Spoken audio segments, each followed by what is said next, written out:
push those buttons. We've had an amazing conversation so far.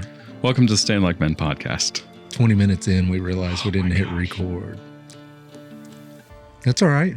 We have refined our analogies.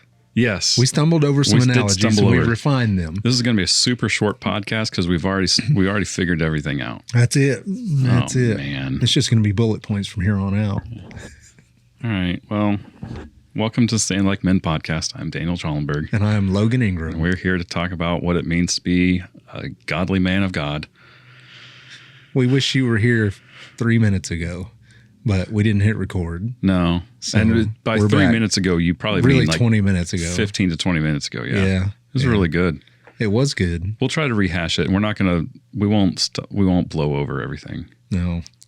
So I heard your family's been sick, man. Yes. I'm sorry to hear that. Yeah. Yeah.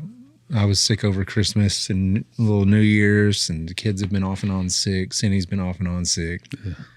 Up with a cough all night. Finally went to the doctor today. Got some meds, I believe. Okay. So we both might get some sleep tonight. That'll be good. Yep. And of course, you've been staying up because you've been so concerned for their well-being. Oh, yes, absolutely. And it has nothing to do with probably them making a big racket. The noise? No. No. Has nothing to do with noise and someone coughing. What do you think is worse, a big raucous cough or someone trying to like hold the cough in? I think someone holding it in. I think so too. Because I feel like that just prolongs it. Yeah. And it's like, just get it out. Take care of it. Just get it out, and I don't have to hear you over there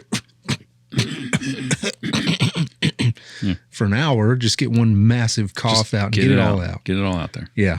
Okay. Yeah. Now, if they were doing the big coughs and getting it all out there at the same rate as they do their small throat clearing and stuff, I might have to do something about it. Well, at that point, they should be leaving the room. I have to remove them. They should be removing themselves from the room. That's true. Yeah. That's my opinion. At least that's what I would do personally. Anyway. Well, so what have you been doing? You've been working on some cool projects. Yeah. I got called in to make some departmental videos for the city of Searcy. Awesome. We've been, each department has, like there's 13 or 14 departments in town, and they want me to make a video for all of them. So like we just posted police last week. Sanitation is going to get posted soon. I've got planning and development and streets and engineering, and then the courts, like municipal courts and whatnot coming up. So it's kind of cool. Yeah.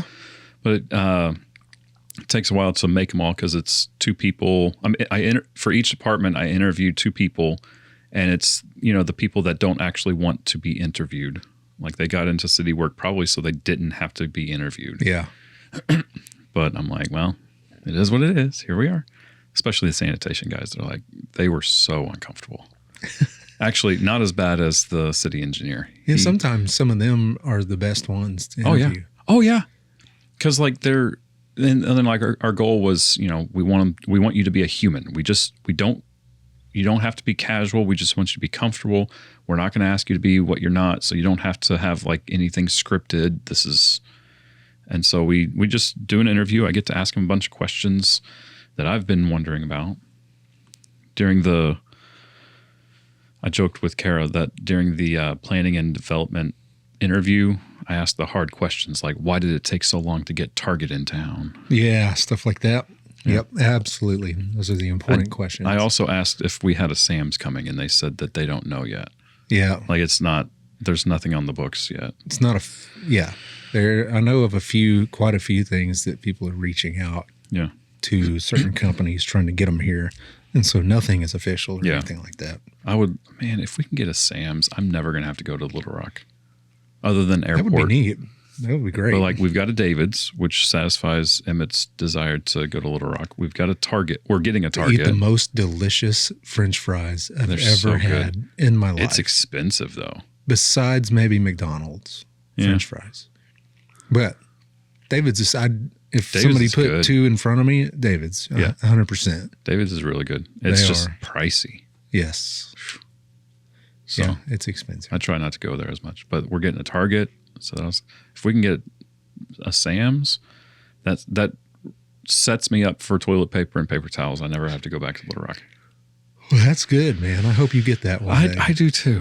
Thank you for your consideration. Okay, so we're talking about self-controlled. 1 Timothy chapter 3. Man, we covered a lot. We did. Man, I really wish I'd pushed the stupid button. That's all right. We have refined it. Yeah. All right. So we're working through 1 Timothy chapter 3. So we pre-recorded the verse and it will play now. 1 Timothy chapter 3, 1 through 7. Here is a trustworthy saying: whoever aspires to be an overseer desires a noble task. Now the overseer is to be above reproach, faithful to his wife, temperate, self-controlled, respectable, hospitable, able to teach, not given to drunkenness, not violent but gentle, not quarrelsome, not a lover of money. He must manage his own family well and see that his children obey him, and he must do it in a manner worthy of full respect. If anyone does not know how to manage his own family, how can he take care of God's church? He must not be a recent convert, or he may become conceited and fall under the same judgment as the devil. He must also have a good reputation with outsiders, so that he will not fall into disgrace and into the devil's trap. So do you think Paul was putting these in a specific order, or do you think he was just kind of throwing stuff out? I believe it was kind of an outward in deal, like we spoke about 20 minutes ago. that it's kind of a broad picture view. Okay, I want to be a godly man and be above reproach. Mm-hmm. So now let's start drawing in, Yeah. and go from there. Yeah. I think you're probably right. I agree. Kind of going top down. Yeah, because I looked into, because what we're not including, what we can't include in the episode is, did I clap a second time? Yes, you did. Okay. What we're not able to include is, I was wondering possibly if like you start with, above reproach, and then and that's like the finished product, so to speak. And then once you're down at the bottom, like once you get towards the end of the passage, that's like, if you were to start there and work your way back up, then you would get to that, but it's not quite structured like that. Right. It's probably more like a peach or an onion, where you've got above reproach as the core. Yes. And you're working your way. And so like, being self-controlled, being respectable, being hospitable, and not a drunkard, like those are towards, I guess some of those are kind of in the middle, but like, don't be violent, don't be drunk, don't beat your wives. Like that's probably the outer, you start on the outer rim and then you can work your way in. That's kind of how I'm seeing it now. Yeah. Yeah. I think that's a good way to do it. And we were talking about the difference between temperance, being temperate, and self-controlled. And I liked your analogy you used with like baseball and your gross motor skills versus fine motor skills. You go over those again? Yeah. So if you remember the episode from several weeks ago, temperateness, being temperate, my mouth still can't figure it out. Temperance is, we talked about like the analogy of like when forged in fire, when you temper a blade and you heat up the metal and you forged it into shape, and you forged it into the desired shape that you want, and then you quench it. You put it into the bath to temper the blade. No, wait, that's the quench. Temper is like heating it up and cooling it down in a cycle to get the molecules to better align where you want them to be before you quench it. And so we kind of talked about, we'll come back to that. So yeah, you were saying that, how did you put it? Talking about the alignment piece? Yeah, maybe. Yeah, you said something really great, and then you didn't feel confident about it. So I teased it out a little bit to make it kind of like a gross motor skill versus a fine motor skill. Mm-hmm. Whereas a temperance is kind of like you pick up a ball and you throw it across the yard. Yeah. Like it's a gross motor skill. It's not hard to pick up the ball and throw it. But then a fine motor skill is to throw it at 90 miles an hour in a 6-inch glove. Yeah. From 90 feet away. Right. Like where you've got it controlled. And then you can throw curveballs and knuckleballs and like make the ball manipulate in the air. Like all of that is like fine motor skills. Yeah. Or like eating a hamburger is not necessarily difficult because it's just you just grab it and you eat it. Whereas eating sushi with chopsticks is a fine motor skill that some people find impossible. Yeah. Or catching flies out of the air with chopsticks like Mr. Oh Miyagi. man, what a great movie! Oh, yeah, man. What great movies! Movies. Yes. The first two I didn't see. Yeah. Well, the third one was stupid, and I didn't. Yeah, Hillary Swank was a big problem. I never even saw that one, I don't think. That's fine. There was one funny part where they were with some Buddhist monks and they were bowling, and one monk threw it into the lane, threw it into the gutter, and he's like, "Oh no!" And he prayed really hard, and it popped out back into the lane and got a strike. Oh my gosh, that was funny. Other than that, it was not worth the watch. Yeah, I think that was kind of your idea that was teased out. Is that, and then I continued on with being temperate is kind of like being self-controlled is like self-disciplined, where you are making a conscious effort to do the right thing and to align yourself with Christ. Where being temperate is you have been aligned with Christ. Yes, and when you undergo that extreme stress and volatility of the world, whatever you want to call it, you're not going to you're not going to get bent out of shape.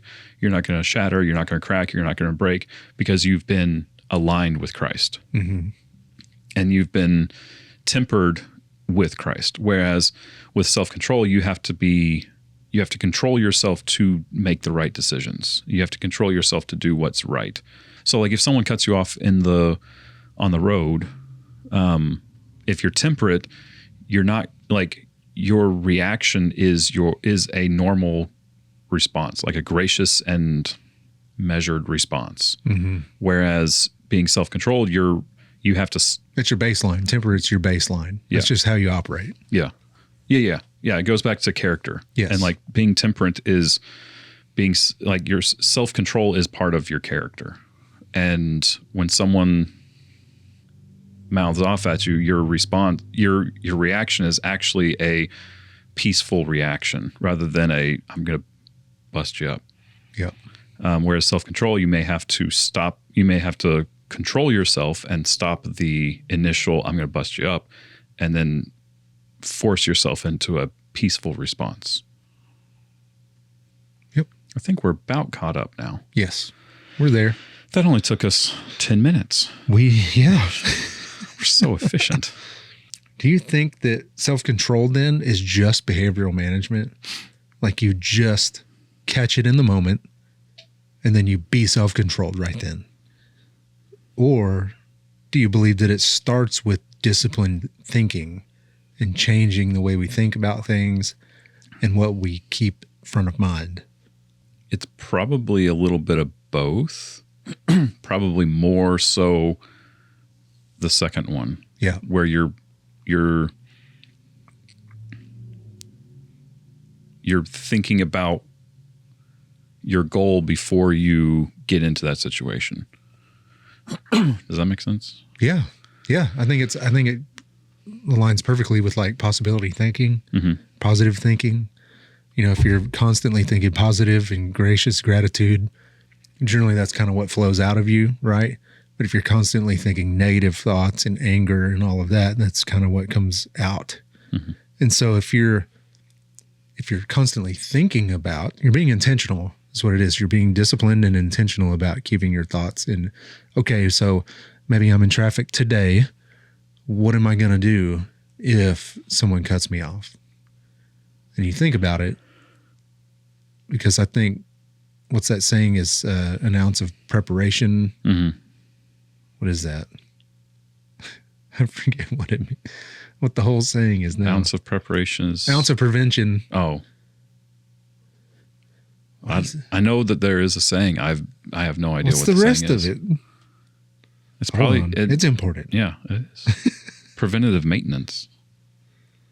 Yeah, it's called an ounce of prevention and then something else. Outweighs a pound of... Is worth a pound of cure. Oh.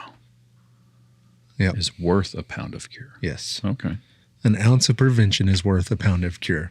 So yeah, like an ounce of prevention, thinking these thoughts, okay, what am I going to do if this situation happens? Instead of, oh, dang, who do I have to apologize and how do I have to make up for it?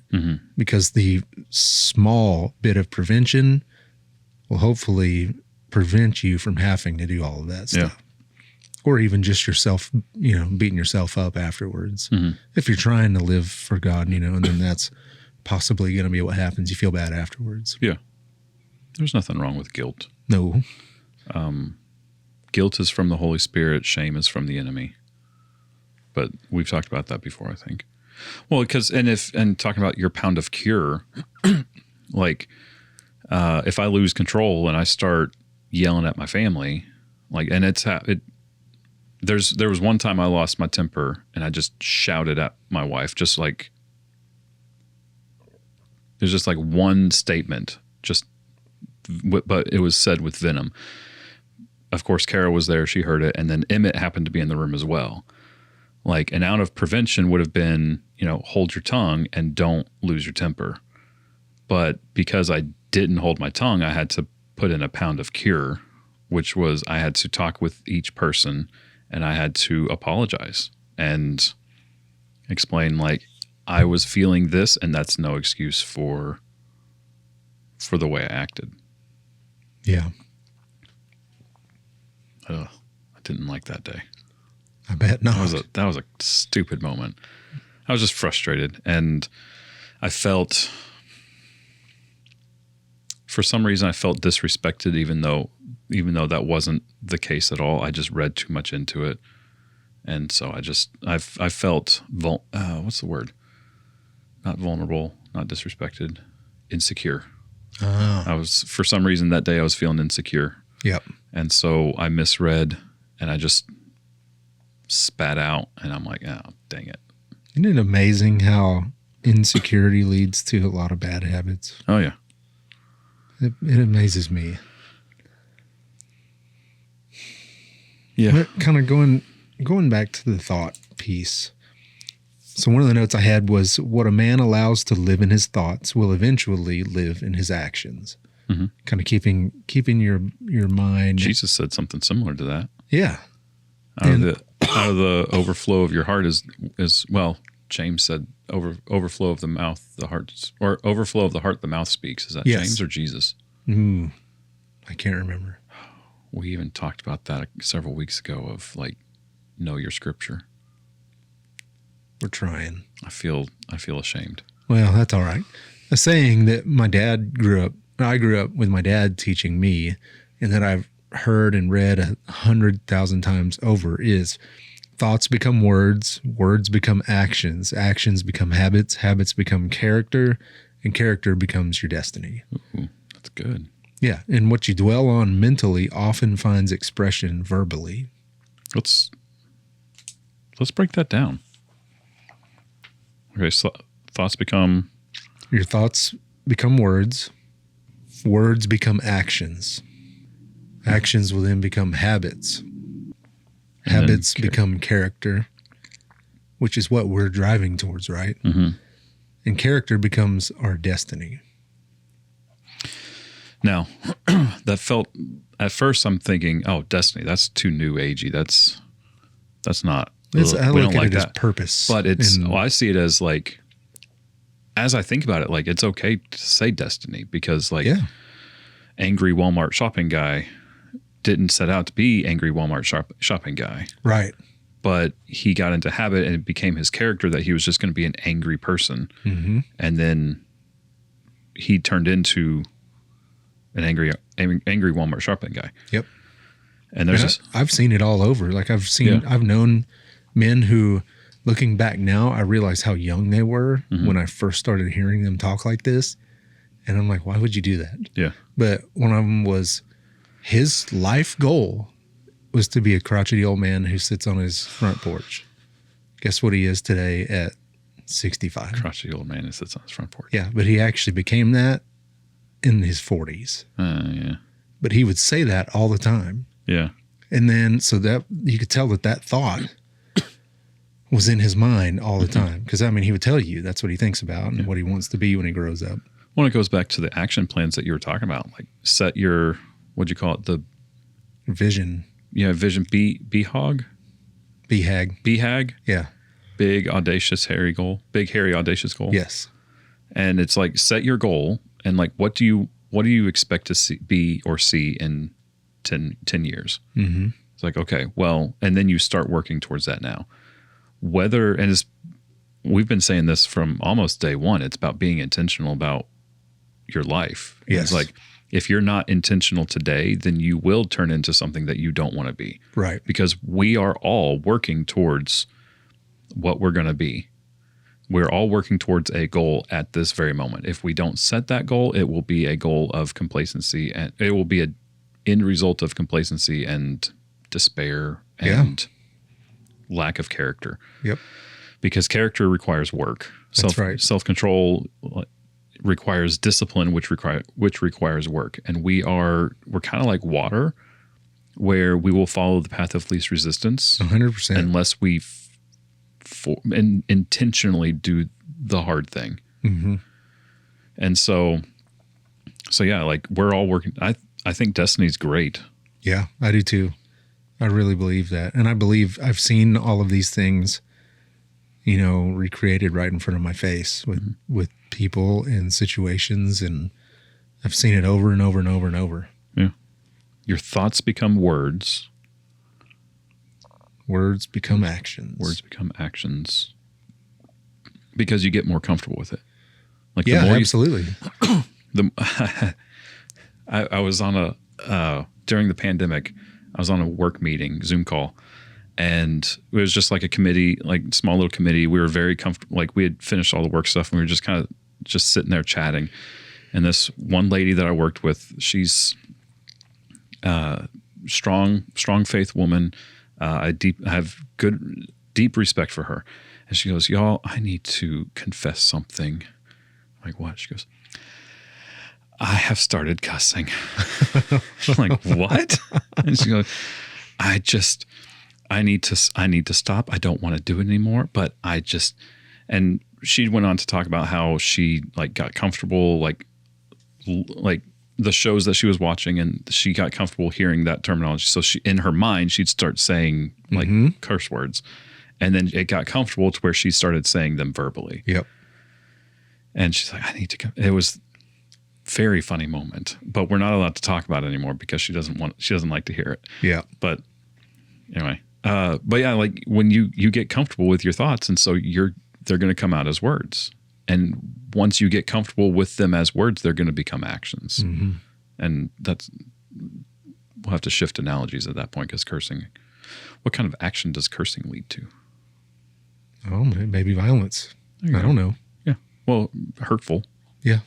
You may not necessarily care how the other person. Yeah. Harm. I guess. Yeah. Hurt and harm. Yeah. So Okay. Go ahead. Oh, I was just going to read through the list some more. Yep, go ahead. Your actions become your habits, and that's pretty self-explanatory. Well, that's a big one we teach with gun safety, right? Mm-hmm. At least that's one I preach, and anybody who hunts and stuff, you don't point a gun at anybody ever, or anything you don't want to destroy. Yeah. Because if you start doing that when you're a kid, or it doesn't really matter, it's going to become a habit. You just don't even pay attention to it. And then that leads to a very serious safety issue. Mm-hmm. And so your habit becomes, don't ever do it. And you got to be conscious about it. You have to be thinking about that all the time when you have a firearm. Yeah. Okay, do not point it anywhere except for right here at the ground. Do not. Nope. Don't point it. And so it takes training, but you have to keep that in your mind. And then it becomes, you say it out loud, it becomes your actions. Was okay, then I don't do that. I point it at the ground only. And then now that's a habit. Mm-hmm. It just automatically, it just doesn't get pointed in the wrong direction. Yeah. Because you've made it such a habit. Yeah. I love that analogy, because like you can have a really bad day if you have an accident with a gun. Yeah. Or if somebody has an accident with a gun near you, like your day can become really bad really fast. Yes. And so your actions can be very dangerous if you are not intentional about them. Yeah. And that's huge for us as dads teaching our kids, Yeah. right? Mm-hmm. We're constantly trying to teach and redirect one action that they've done because we know that if they just keep doing it, it's going to become a habit and it's going to become automatic. And that's just how they're going to be. Like Joshua, I've tried so hard, struggle with it so much. His habits of just leaving his stuff everywhere. And this is not from lack of trying, but he has allowed his actions to become a habit and it's become his character. That's what everyone knows him for. Does that mean they know him for other stuff? But if you ask, they know that he is extraordinarily messy. Yeah. And just leaves his stuff. He'll just put it down and leave it. Yeah. Like it doesn't matter what or where, or it doesn't matter. It's all over everywhere. Yeah. And it's become his habit. Yeah. And now his character. So People know him for that. they absolutely Yeah. know him for that. Yep. And it's embarrassing but at some point he's going to become an adult and get married and go to friends' houses and in-laws and stuff. And it's going to become embarrassing Yeah. because it is really that bad. Yeah. And me and Cindy correct it every chance we get, but he's still 16 and makes his own decision Yeah. in the moment. Yeah. And so and that's a great example too of how, your habits can clearly become, regrets. I Yeah. did the same thing with not talking to people and hiding out and being an introvert. My action became, I withdraw from everybody. It Yeah. became a habit. It got to where that's what everybody knew me for. And then just in the last couple of years, I've come to regret a lot of that. Years of not talking to people. And I know what kind of isolation that led to, like especially mentally for me, and thinking about relationships that I could have had. And I believe I've brought this stuff up before, but it's just a good example of that. And that's what I became known as. And then that kind of became my destiny for a while, that you're just going to be alone then. Yeah. And I regret it. And I don't like that aspect of my past. And so I've tried to change it a lot. Yeah. And you can change. That's the awesome part. Yeah. Is all of this stuff can be reversed. Yes. It absolutely can be reversed, which is incredible. But it starts small with your thoughts. Absolutely. You've got to be intentional about your thoughts first. And it's kind of like, I've been talking with a guy and he's like, he struggles with pornography and lust. And then, he's like, every once in a while he'd get to a point, he's like, man, I really screwed up. I crossed this line I didn't want to cross. I'm like, okay, well, let's go back before that point. He's like, well, I was thinking about girls, and then I'd look at a girl on a sidewalk. I'd just kind of stare at the girl. Or then as I'm scrolling through Facebook, like I see like a picture of a girl in a bikini and I stare at that for a little bit. It's like, okay, so you actually you fell into the trap like 3 days prior by not starting small with, I'm not going to linger on this girl that I'm walking next to. I'm not going to linger on this photo in Facebook. I'm not going to do all these things, but you fell into that trap, and then it slowly escalated until you broke your quote unquote moral code. Like once you crossed the line that you didn't want to cross, but you considered the wrong line to be the line you shouldn't cross. Yeah. It needs to go back to your thoughts. Be self-controlled with the little things so that you can be self-controlled with the big things. Jesus said something like that. Yep. If you're faithful with little, you'll be faithful with much. That's exactly right. Was that Luke? Yes, it is. Feels like something Luke would write. Luke 16? That sounds right. Yep, Luke 16:10. Yeah.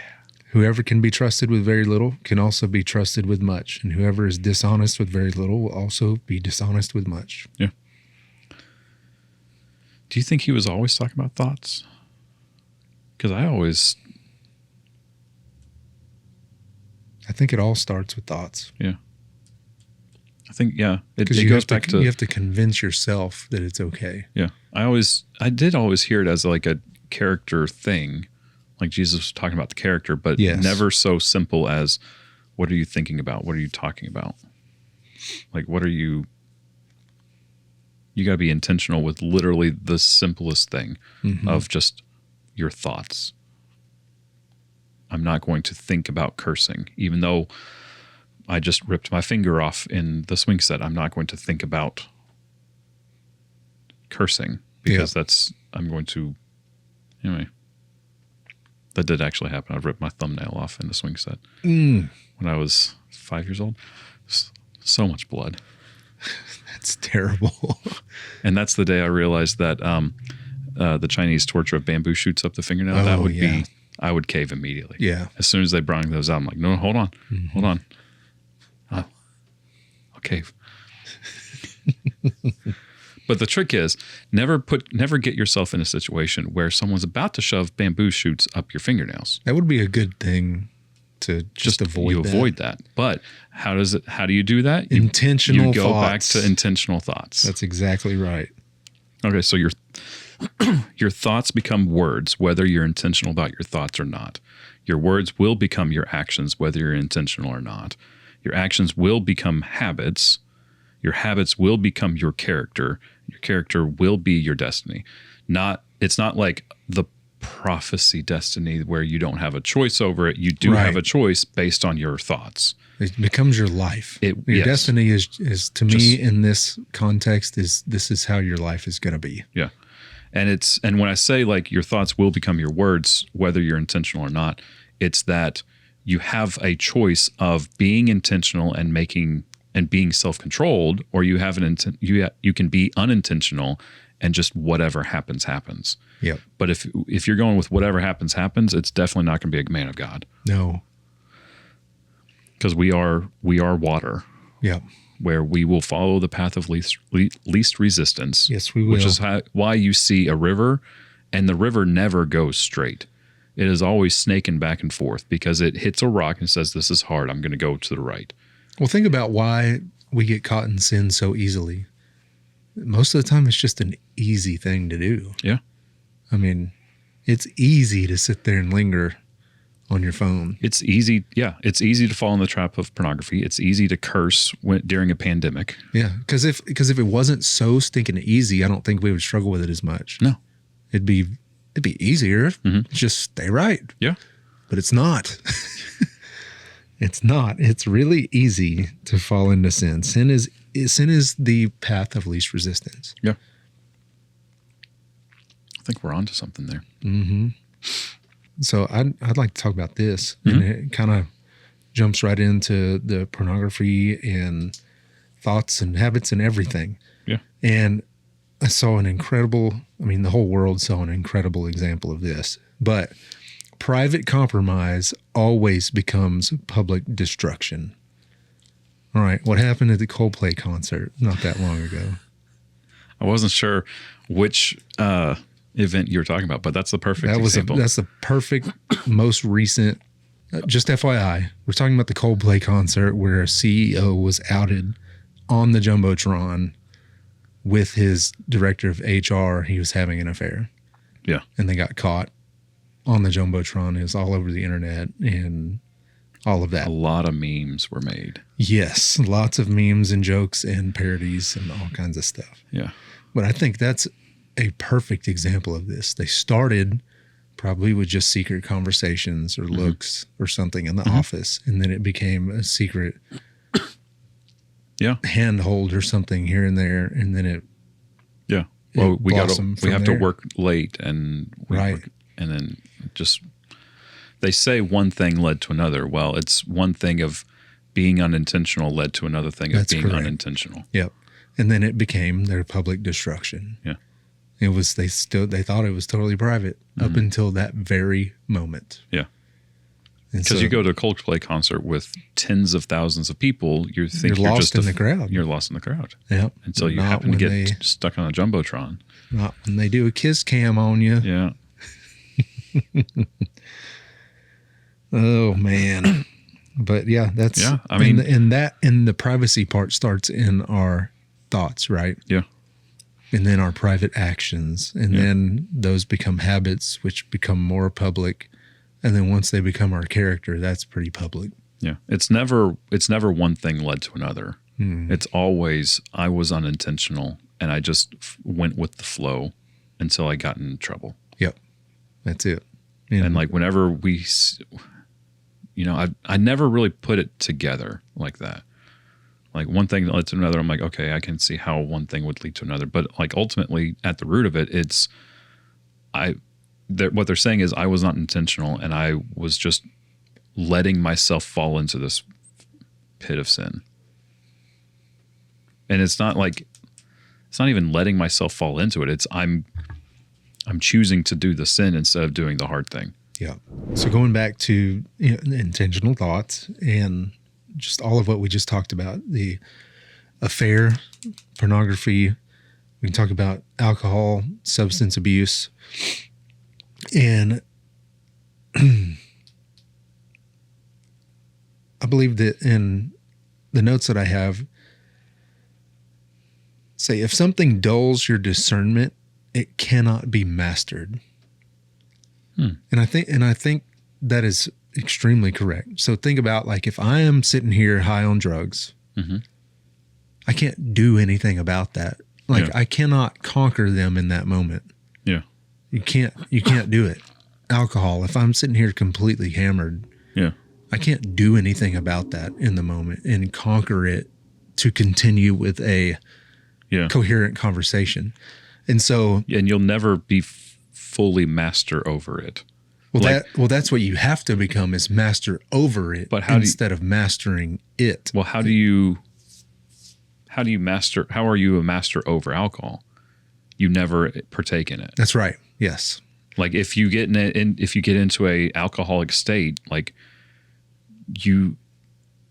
there are like functioning alcoholics where they're still able to function, and like people can be desensitized to alcohol to where like they can metabolize it better. But like there's still a point for every single person where you're going to lose control. Right. That's exactly right. I didn't mean to cut you off. No, that was great. Okay. No, you're good. And like drugs and alcohol is the easy thing, but also like pornography and lust is an addiction. Yeah. And it's the same thing. Like it doesn't, going back to this dude I was talking to, he's like, it doesn't matter how strong you feel. And you may be able to see a picture on Facebook or see a girl walking down the sidewalk. You may be able to move past it. But if you allow yourself to sit there, like eventually you're going to fall into that pit. Well, I can't sit there and watch pornography and go, this isn't going to affect me. Yeah. This has no power over me, and sit there and watch it. Yeah. I can't do that. You can't do that. No, it's never going to happen. I mean, I could say that all I want to, but it's not true. I knew a guy who, like in high school, he's like, I don't really struggle with pornography because whenever I see it, I'm like, I just appreciate the beauty that God made them as. And like, but like, I don't really fall into like this pit of lust. I'm like, you lying. You are lying. Yeah. And taking this to a leadership role, like capacity thing. Oh, yeah. Like just take it right back to the Coldplay concert. CEO lost his job. Why? You can't trust him. No. He gives in to his impulses and is not self-controlled. How can he run this massive company? Yeah. You know, people don't trust leaders who are unstable. Yeah. I don't know very many. I mean, there's been times in history where leaders have been unstable but they've kind of ruled through fear. Mm-hmm. It's not the type of leader we're talking about. No. Not godly leaders. You can't rule that way, and you can't be unstable. Mm-hmm. Well, and like you were talking about the CEO lost a job. Well, because the board of directors and everybody in the world just saw that he's not able to be faithful with a little bit. Right. And so like this thing that Jesus said, faithful with little, faithful with much, like he couldn't even be faithful in his marriage. How can we trust him? He can't even manage his marriage. How can we trust him to manage a multi-million-dollar company? Well, to me, that seems like the much easier thing to do. I would think so too. Be a good husband. Yeah. Yeah. Instead of manage 100,000 employees and billions or trillions of dollars. So wait, you think managing being a good husband is easier than being a CEO? I think so. Okay. I think so too. I mean, Yeah. Well, because in that regard, it's don't have sex with somebody who's not your wife. Well, exactly. That's what I mean by easy. Yeah. Is it It's like- easy to be married? No. But is it worth it? Yes. But pretty much, I mean, Yeah. your requirements there's only one, you step out, Yeah. you didn't have to do that. No. All you had to do was not do that. Yeah. Or And hey, don't beat her and abuse her. yeah. Like really, there's one requirement if you're doing it right. Love her. Yeah. Love her like Christ loved the church. That's it. That's one requirement. I mean, That's it. there's a bunch of nuances in there, But yeah, I mean, if everything we did, we held it up to that test of, I'm about to do this. Does it show my wife that I love her like Christ loves the church? right. Can I do this thing and truthfully believe that I am loving her like I love the church, or like Christ loves the church? Yeah. At that point, you're gonna take care of your kids. You're gonna make sure they're fed. You're gonna help them get a bath. You're gonna help them go to bed. You're gonna do the dishes. You're gonna do the laundry. You're not gonna look at pornography. You're not gonna pursue a relationship with someone else, with another girl or guy. You're not going to do any of that because you're looking at how can I better love my wife? So yeah, I think I agree with you. Yeah. Being a husband is easier than being a CEO. Yep. I wouldn't trust them. I definitely don't trust that dude. Uh-uh. And a lot of people are like, "Oh, what's the big deal?" It's like, Well, because think about it too. Your covenant vows, mm-hmm. those are promises yeah. that you made. And most And you broke weddings, your word to your wife, then why Yeah. would you not break your word to everyone else? yeah, most weddings include. Well, they used to include "till death do us part." Right. Like we're gonna be together until one or both of us dies. Yep. I think it really goes back, and this ties in the mental part in your thoughts, is that if the Spirit is not governing our lives, then nothing really is. Mm-hmm. Then we're probably not going to. So where the Spirit governs, self-control kind of follows. Mm-hmm. Because if we're allowing the Spirit to lead us, then we're feeling convicted. We're trying to build the dams in the water Mm-hmm. to move ourselves the right way and Yeah. keep ourselves in alignment. Yeah. And it's not just through willpower. Like I know tons of people who have a ton of willpower and they just can't. Mm-hmm. They can't stop whatever they're doing. The flesh is weak. Yeah, exactly. Mm-hmm. And so it's submission to God. Oh yeah. That's the key. It's complete submission to God. Isn't that interesting? Like self-control, we think that it's like whenever we think of control, it is us manipulating the situation. Right. Like a pilot controls a plane. He is manipulating the levers and dials and controls to be master over the plane. Yeah. But in order for us to be self-controlled, we have to completely give up control Right. and give it to God. Yep. It seems backwards. It does. What do you think about the statement that the most free man in the room is the most disciplined one?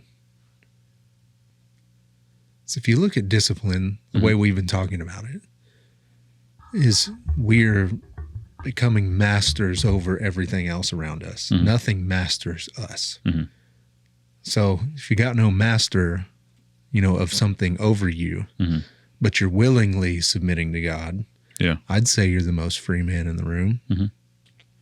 Yeah. I mean, You're above reproach. Scripture talks about like we were slave to sins. Yes. We were dead in our transgressions. Like it's like when we are not disciplined, we don't have a choice but to do the sin because we are water. We're going to go where it's the least resistance. Yep. Like sin is easy to do, especially if it is a slow build towards that. Like, yeah, like doing the sin is easy. And so if we're not going to be disciplined, then we're going to do the easy thing, which means that we're not actually free. Right. We're not free to do the hard thing. Because we don't have the foundation of submitting to Christ. Thinking about the thoughts turns into words, into actions, habits, character, and destiny. Thought of the verse in one of the Corinthians. It's take captive every thought and submit it to Christ. Mm-hmm. It goes back to, it's kind of like the pairing of the two things of like when we want to do, if we're going to be self-controlled and men of God, we have to be, it starts with our thoughts. It starts with being intentional about our thoughts. And then it's being intentional about submitting our thoughts to Christ. Yep. Yeah. And it's self-control is a daily practice. All of these things, submitting is daily. Mm-hmm. You don't just wake up one day and go, okay, I submit. And then the next day, just do whatever you want. Yeah. You can't, that's not how it works. You can't flip flop. No, it's a totally a daily thing. It's a daily decision, a daily practice. And what a lot of people do is they treat it like a crisis response. It's they say, I'm in crisis. Okay, I've got to fix this. Being self-disciplined today. I mean, that's kind of how New Year's resolutions work, right? Yeah. As we get through the holidays, look at ourselves and go, oh my gosh, I let myself go this whole year and just ate 10,000 pounds of food over the holidays. I'm in crisis. Tomorrow, January 1st, I'm going to start a new habit in action. It's a new me. Right. And then they stick with it for a week, 2 weeks. They're trying to jump to the destiny before they do the work. That's right. Who came up with it? Did your dad come up with that? No, it's a saying. The thoughts, words, Some actions? people attribute it to Mahatma Gandhi and others attribute it to other monks. And never heard it before. I think it's probably a mixture of a bunch of quotes. Yeah. Yeah. That's real good, man. I think it's good to, why don't you head us out with reading that again? I was going to let you do it. Oh, okay. You got it. And then you can just close it. All right. I'll kind of start it with be cautious, because our thoughts turn to words, our words turn to habits, our habits turn to character. Oh, never mind. I'm like, wait, do we skip one? Our thoughts become words, our words become our actions become our habits, and then our habits can become our destiny. You skipped character. I did? Yeah. Holy smokes. I guess I just need to read it again. I've had this thing memorized for like 20 years. Okay. We'll do it right this time. Yeah, we got it. Watch your thoughts because they become your words. Watch your habits. Oh my gosh, I'm reading it and I can't do it right. I apologize. Watch your thoughts, for they become words. Watch your words, for they become actions. Watch your actions, for they become your habits. Watch your habits, for they become your character. Watch your character, because it becomes your destiny. First try.